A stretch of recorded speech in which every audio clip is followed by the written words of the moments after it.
नमस्ते दोस्तों और हमारे चैनल पर आपका फिर से स्वागत है। आज गुरुवार 18 दिसंबर 2025 है और पिछले 24 घंटे वैश्विक निवेशकों के लिए काफी उतार चढ़ाव भरे रहे हैं। जहां एक और दलाल स्ट्रीट सावधानी और मजबूती का मिश्रण दिखा रही है, वहीं अमेरिका और जापान में केंद्रीय बैंकों के बड़े कदमों और राजनीतिक बदलावों ने पूरी दुनिया में हलचल मचा दी है। आज के वीडियो में हम अपने प्रमुख सूचकांकों के सटीक स्तरों, उन मैक्रो ट्रिगर्स जिन्हें आप नजरअंदाज नहीं कर सकते, वैश्विक नेताओं की विस्फोटक राजनीतिक टिप्पणियों और क्रिप्टो दुनिया में मची बड़ी उथल-पुथल का विश्लेषण करेंगे। तो चलिए सीधे आंकड़ों पर नजर डालते हैं। शुरुआत करते हैं आज के स्कोरबोर्ड से। भारतीय बाजारों में आज बुल्स और बियर्स के बीच खींचतान देखने को मिली। निफ्टी 50 लगभग 25,818 के स्तर पर बंद हुआ, जो करीब 0.16% की गिरावट है। हफ्ते की शुरुआत में इसने 26,000 का स्तर पार किया था, लेकिन फिलहाल यह एक सीमित दायरे में बना हुआ है। बीएसई सेंसेक्स आज 84,482 पर बंद हुआ, जिसमें करीब 77 अंकों या 0.09% की गिरावट रही। बैंक निफ्टी व्यापक बाजार की तुलना में थोड़ी मजबूती दिखाई और 59,040 के आसपास रहा, जो लगभग 0.20% की बढ़त है। गिफ्ट निफ्टी फिलहाल 25,872 पर ट्रेड कर रहा है, जो अगले सत्र के लिए सपाट से थोड़ी सकारात्मक शुरुआत का संकेत दे रहा है। दिलचस्प बात यह है कि जहां बेंचमार्क सपाट थे, वहीं आईटी सेक्टर ने बाजार को काफी सहारा दिया। टीसीएस 2% से ज्यादा ऊपर था और इन्फोसिस में करीब 1.5% की बढ़त रही। दूसरी ओर हेल्थ केयर और पावर सेक्टर में मुनाफा वसूली देखी गई, जिससे सुन फार्मा और पावर ग्रिड लाल निशान में बंद हुए। अब सवाल यह है कि बाजार इस तरह व्यवहार क्यों कर रहा है। सब कुछ मैक्रोज का खेल है। वर्तमान में 3 बड़े वैश्विक ट्रिगर्स आपके पोर्टफोलियो को प्रभावित कर रहे हैं। एक बैंक ऑफ जापान का शॉकवेव। बैंक ऑफ जापान ने अपनी 2 दिवसीय नीति बैठक शुरू कर दी है। बाजार में भारी अटकलें हैं कि वे ब्याज दरों को 3 दशक के उच्चतम स्तर तक बढ़ा सकते हैं। भारत के लिए यह क्यों मायने रखता है? क्योंकि सालों से वैश्विक निवेशक येन कैरी ट्रेड का इस्तेमाल करते आए हैं, यानी जापान में सस्ती दरों पर कर्ज लेकर भारत जैसे उभरते बाजारों में निवेश करना। अगर जापान में दरें बढ़ती हैं, तो वह सस्ती लिक्विडिटी खत्म हो सकती है, जिससे एफआईआई भारत से पैसा निकाल सकते हैं। 2 अमेरिकी फेड की अनिश्चितता। अमेरिका में फेडरल रिजर्व के भीतर मतभेद दिख रहे हैं। गवर्नर क्रिस्टोफर वॉलर ने कहा कि लेबर मार्केट की कमजोरी के कारण अभी भी दरें घटाने की गुंजाइश है।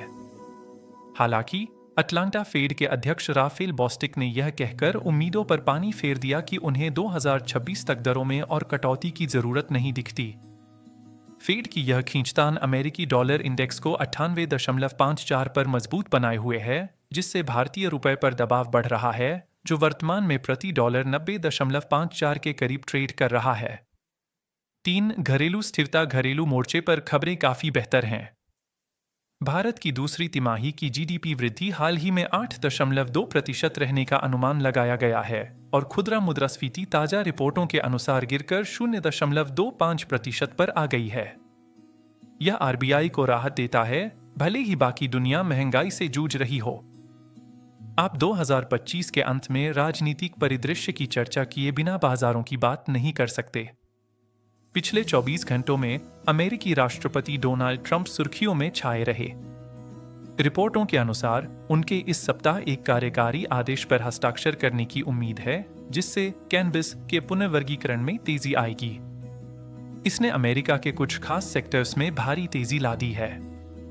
वैश्विक व्यापार के लिए अधिक महत्वपूर्ण बात यह है कि ट्रंप प्रशासन ने यूरोपीय संघ के डिजिटल टैक्स के खिलाफ जवाबी कार्रवाई की धमकी दी है।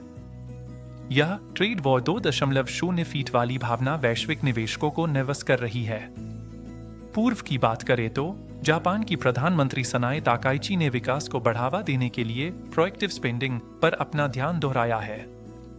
इससे पता चलता है कि जहां सेंट्रल बैंक सख्ती कर रहा है, वहीं सरकार इकोनॉमी की रफ्तार बढ़ाने की कोशिश कर रही है। बाजार के लिए यह एक उलझाने वाला संकेत है। अब बात करते हैं क्रिप्टो जगत की। एचओ डीलर्स के लिए पिछला कुछ समय काफी कठिन रहा है। बिटकॉइन फिलहाल $86,720 के आसपास ट्रेड कर रहा है। भले ही यह कीमत ज्यादा लगे, लेकिन याद रहे कि अक्टूबर में BTC करीब $1,25,000 के शिखर पर था। हम उन ऊंचाइयों से करीब 31% की भारी गिरावट देख रहे हैं।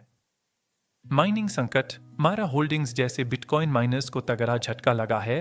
पिछले 2 महीनों में इनके शेयर 50% से ज्यादा गिर चुके हैं। संस्थागत अपनाव, सकारात्मक पक्ष यह है कि pre market asset trading ecosystem अरबों डॉलर के पैमाने पर बढ़ रहा है और लेजी जैसी कंपनियों को यूरोप में पूर्ण क्रिप्टो पेमेंट बुनियादी ढांचे के एकीकरण के लिए मंजूरी मिल गई है।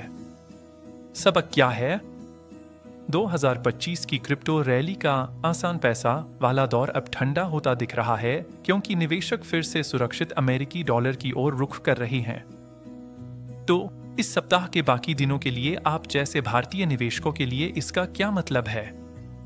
येन पर नजर रखें। अगर कल बोझे दरें बढ़ाता है तो भारतीय बाजारों के शुरुआती घंटों में उतार चढ़ाव की उम्मीद करें। IT सेक्टर एक ढाल है। जैसे जैसे वैश्विक अनिश्चितता बढ़ती है, भारतीय IT स्टॉक्स एक सुरक्षित विकल्प के रूप में उभरते हैं। रुपए का दबाव, USD INR के 90.50 के पार होने से निर्यात उन्मुख सेक्टर्स को फायदा हो सकता है, जबकि आयातकों को मार्जिन के दबाव का सामना करना पड़ सकता है। 8% की GDP ग्रोथ के साथ भारत की कहानी अभी भी मजबूत है, लेकिन हम दुनिया से अलग नहीं हैं। फिलहाल ग्लोबल मैक्रोज ही बाजार के असली कप्तान हैं। आज की मार्केट रिपोर्ट में बस इतना ही। अगर आपको यह विश्लेषण मददगार लगा तो लाइक बटन जरूर दबाएं और डेली मैक्रो अपडेट्स के लिए सब्सक्राइब करें। आपको क्या लगता है? क्या बिटकॉइन की यह गिरावट खरीदारी का मौका है, या हम 2026 में क्रिप्टो विंटर की ओर बढ़ रहे हैं? मुझे कमेंट्स में जरूर बताएं। अगली बार तक हैप्पी इन्वेस्टिंग।